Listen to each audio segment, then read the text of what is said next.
Nous passons maintenant au triabule. Alors, le principe du triabule est très simple. Alors, qu'est-ce qu'on fait? On se positionne dans la première case. Alors, je compare le premier élément avec le deuxième élément.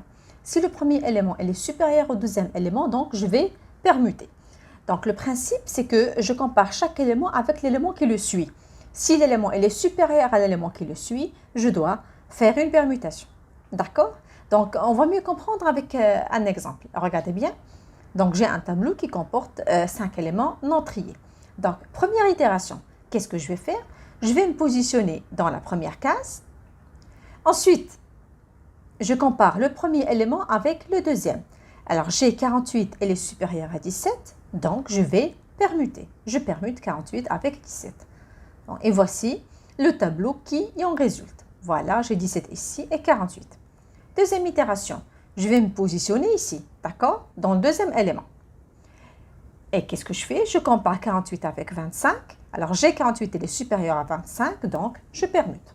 Voici le tableau qui en résulte. Donc j'ai maintenant 48 qui est à la troisième position.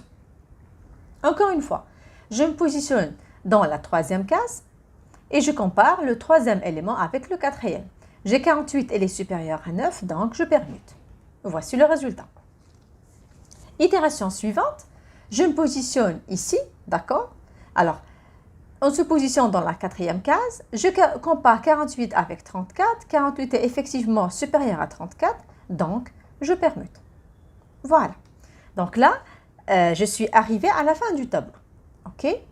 Bien sûr, je ne peux pas arriver jusqu'à la dernière itération, la dernière case, parce que je ne peux pas comparer un élément avec l'élément qui le suit. Il n'existe pas ici. Ok? Alors, après ce premier passage, on appelle ça un passage. Qu'est-ce que j'ai gagné? Est-ce que mon tableau il est trié? Non, pas encore. Regardez bien, j'ai ici 25, 9, donc le tableau n'est pas encore trié. Mais qu'est-ce que j'ai gagné? Vous remarquez bien que le plus grand élément a été placé dans la dernière case du tableau. Le plus grand élément a été placé dans la dernière case du tableau. C'est pour ça que j'ai colorié cette case-là. Donc la partie orange, c'est la partie triée maintenant du tableau. Alors, maintenant, qu'est-ce qu'on fait? Alors, j'ai dit que le tableau n'est pas entièrement trié.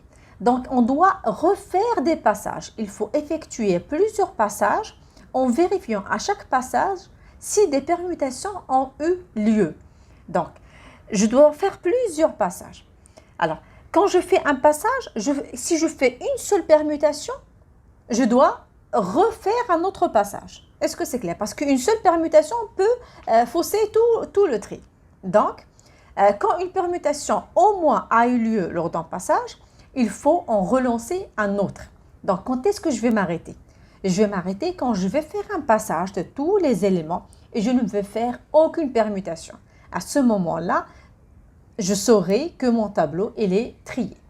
Donc, pour que je puisse vérifier est-ce qu'une permutation a eu lieu ou non, je vais déclarer une variable booléenne. Si je fais une permutation, je mettrai cette variable booléenne à true. D'accord? Alors, la suite de la simulation. Donc, on a dit le premier passage nous a permis de placer le plus grand élément dans la dernière case. Alors, un deuxième passage, regardez bien, le deuxième passage m'a permis de trier les deux derniers éléments du tableau. Le troisième passage, j'ai maintenant trois éléments qui sont déjà triés. Le quatrième passage, donc dans le quatrième passage, mon tableau, il est déjà trié.